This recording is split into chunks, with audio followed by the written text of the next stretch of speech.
Hey everyone, today I'm going to show you how to get a real ID in Pennsylvania. So a real ID is helpful if you want to use your Pennsylvania license or photo ID for things like domestic flights or entering certain federal buildings. So to start, go to the official Pennsylvania Real ID website, and on this page you can see the different options for getting a real ID.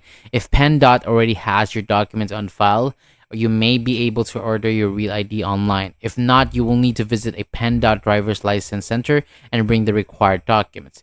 And before you apply, make sure you have the important documents ready. You will need a proof of identity or proof of your social security number and two documents that shows your Pennsylvania address. If your name hasn't changed, you may also need proof of that name change. And once your documents are ready, choose the option that fits your situation. You can also apply online if you're already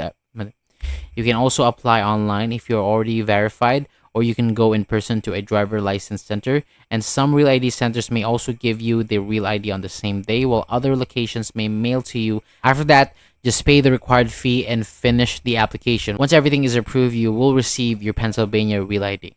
That is all for today. Thank you so much for watching. For more videos like this, hit the subscribe button below, and I'll see you on the next video.